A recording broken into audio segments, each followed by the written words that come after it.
Nobody should have been watching her that way. A weathered man down on one knee in the summer heat, gaze locked on a young woman perched with both legs thrown over a sun-scorched boulder. From far off, it looked like something a righteous town would never forgive. Hot wind pushed dead weeds across the open ground outside Laramie, Wyoming territory, and Cole Hargrove didn't budge. His horse lingered behind him, reins hanging loose, ears twitching against the flies. The old barn sat silent in the distance, and the young woman before him was trembling from somewhere deep. She'd been running since before the sky turned pink, twice over. She had gone down hard more than once and nearly given up, but terror has a strange way of pulling a body upright when everything else has already quit. Bare feet through wire fences and brittle scrub brush, and by the time she collapsed onto that rock, it wasn't a choice anymore. Her legs had simply made the decision for her. Her dress was split across the back, thin cloth hanging open where it had no business being open.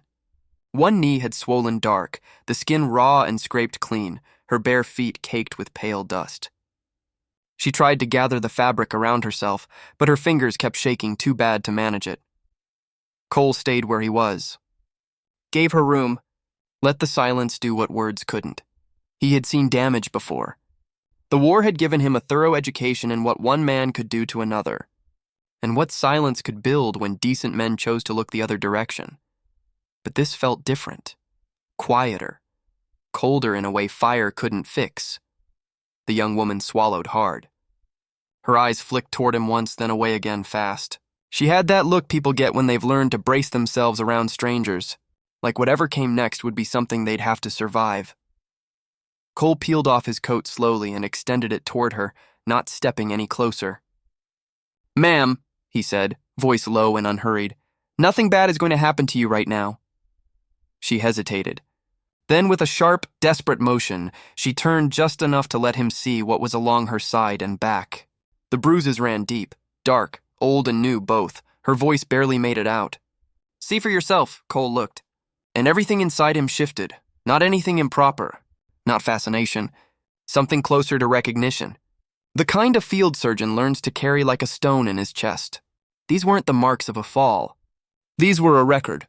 A long and deliberate one. His jaw went tight. Not from shock, he was past shock. From the weight of knowing exactly what he was looking at. He stepped back, giving her more space, then set the coat on the rock beside her instead of draping it over her shoulders. She pulled it around herself like it was armor. "Who?" Cole asked quietly. She didn't answer right off. Her lips moved without sound first. Her eyes filled with something that wasn't just pain. It was the kind of fear that had taken up permanent residence. Then came the name, barely above a whisper. Denton Voss. The hot wind rolled through the dry grass. Somewhere distant, a fence post groaned. Cole's eyes drifted toward the road cutting through the flat land. If that name was real, then nothing about this afternoon was finished. He looked back at the young woman on the boulder, still shaking, still holding herself together under a stranger's coat. And something moved inside him that he had buried deep after the war came home with him. A sense of obligation. The kind that won't let you sleep.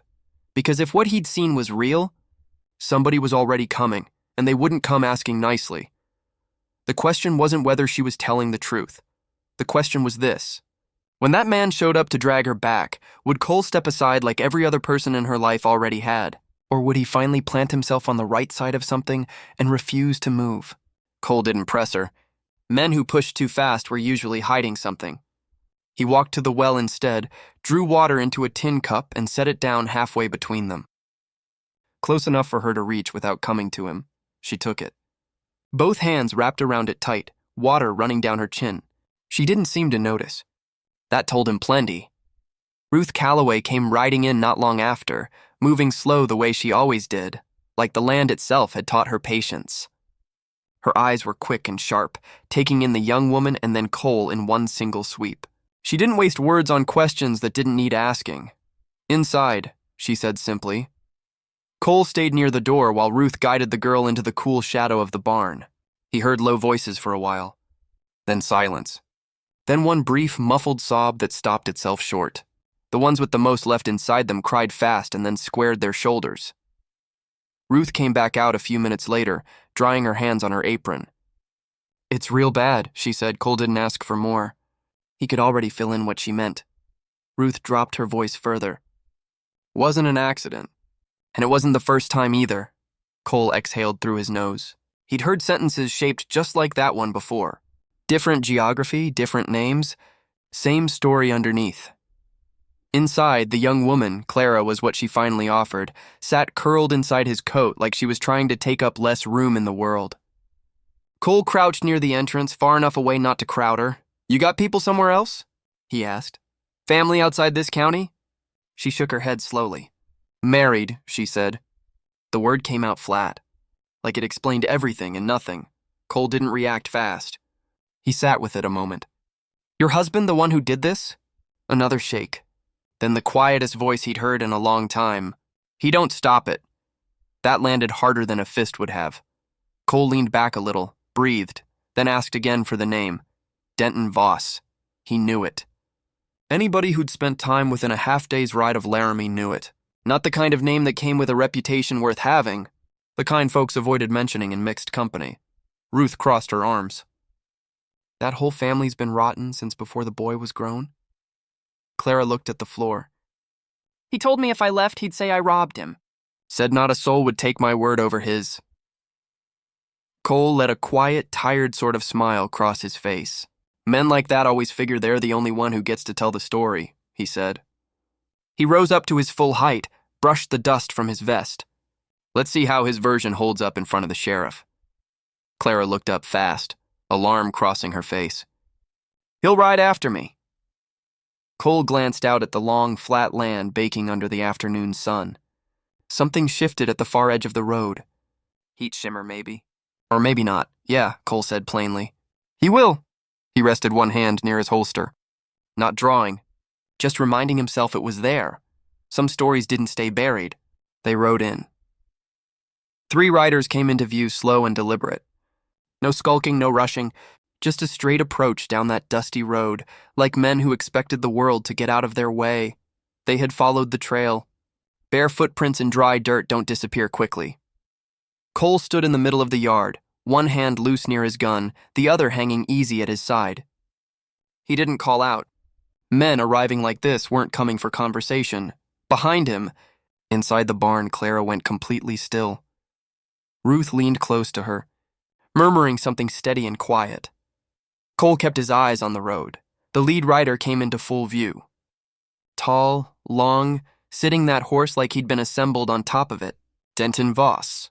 No badge, no urgency. An old scar traced one cheekbone, pale and permanent, the kind a man earned in bad circumstances and never once mentioned. He wore the expression of someone who'd decided long ago that the world owed him deference.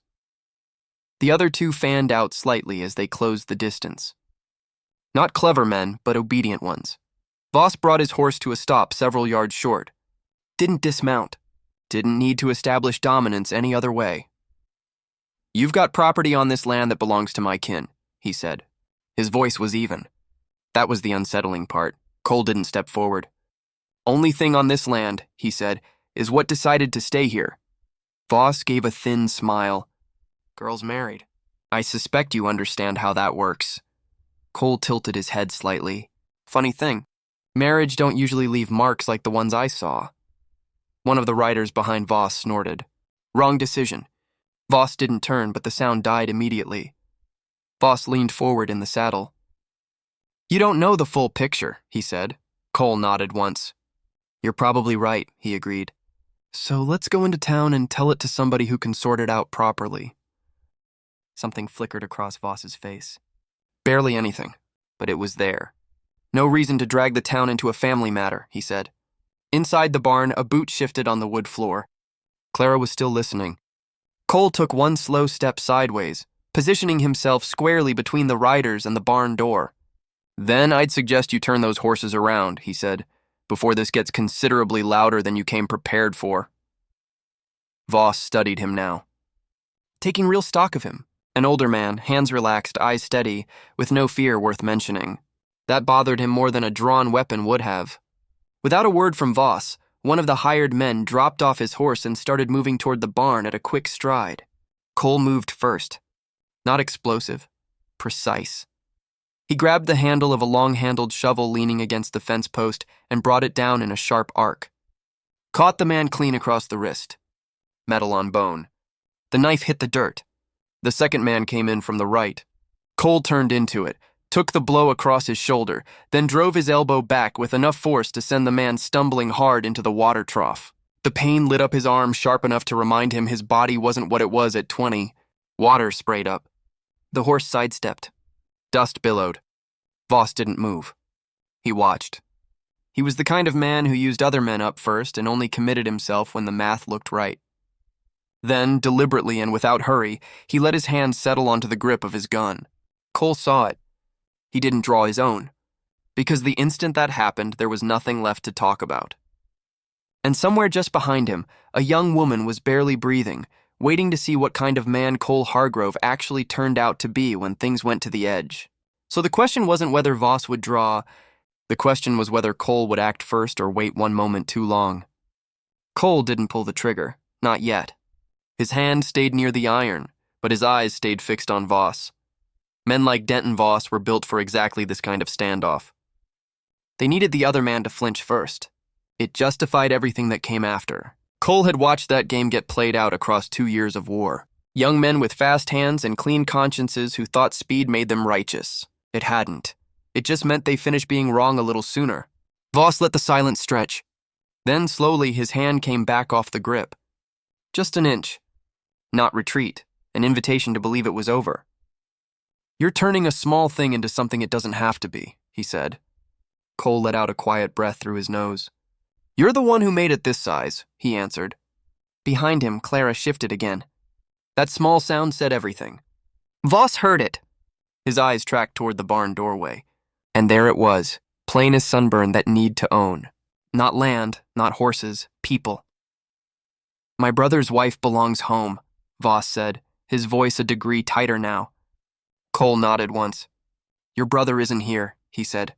Voss's jaw moved like he was chewing on something he hadn't expected to taste. Cole made his move then. Not a violent one. He stepped back. Deliberate, unhurried, the step of a man making a decision rather than retreating from one.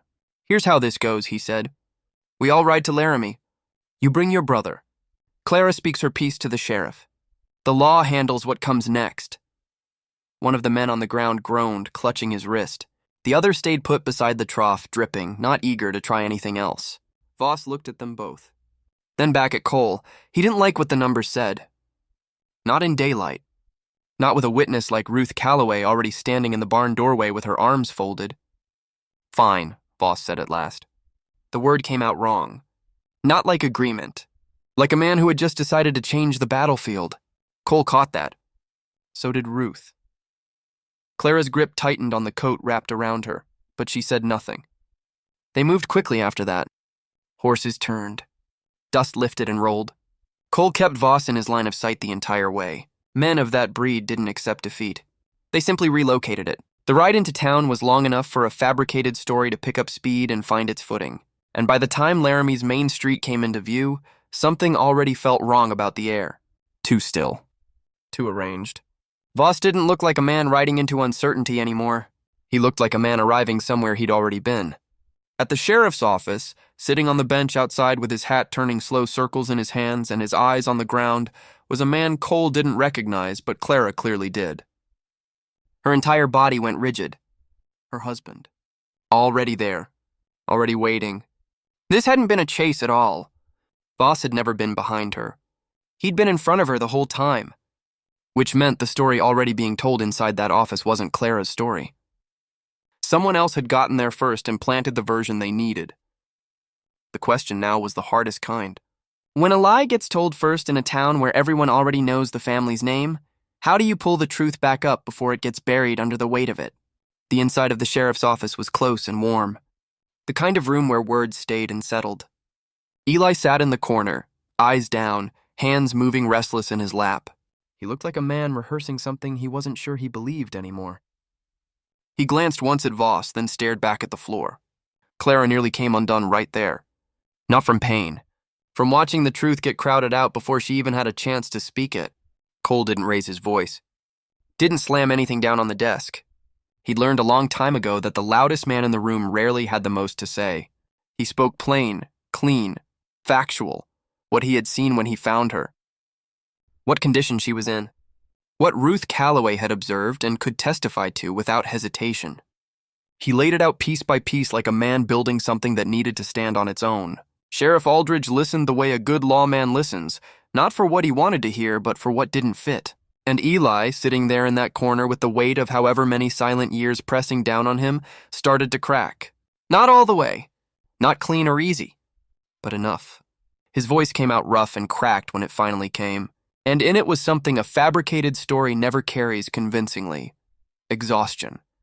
The particular worn-out sound of a man who is tired of being afraid of his own family. That was enough to start the unraveling. The rest followed. Documents, inconsistencies. A fire that had been set to burn evidence and ended up burning away the lie instead. Sheriff Aldridge didn't need a full written confession. He had enough to hold Denton Voss. When Voss tried one last time to reshape the narrative in that room, nobody turned to look at him. By the time the sun hit the tops of the buildings outside, Denton Voss was no longer a free man. And Clara, for the first time since she could clearly remember, didn't look over her shoulder when she walked through a doorway. Weeks went by, then months. The land stayed unchanged, same dry heat, same long evenings, same silence that asked nothing of you. But Clara changed inside of it. She stood with more height in her spine. She spoke to people directly, without flinching. She worked alongside Ruth and learned the rhythms of a place that didn't ask her to make herself small. And Cole stayed what he had always been. Patient, present, never pressing for more than she was ready to offer. One evening, when the sun was bleeding orange across the same stretch of ground where everything had started, Clara stood beside him and didn't say anything for a while. Then quietly, "That day I told you to look. I thought I was showing you something that had been destroyed." Cole gave a small nod. "Now I think," she continued, "I was showing you what was still fighting to survive." Cole was quiet for a moment. "Not many people get a second chance at that," he said. She turned to look at him.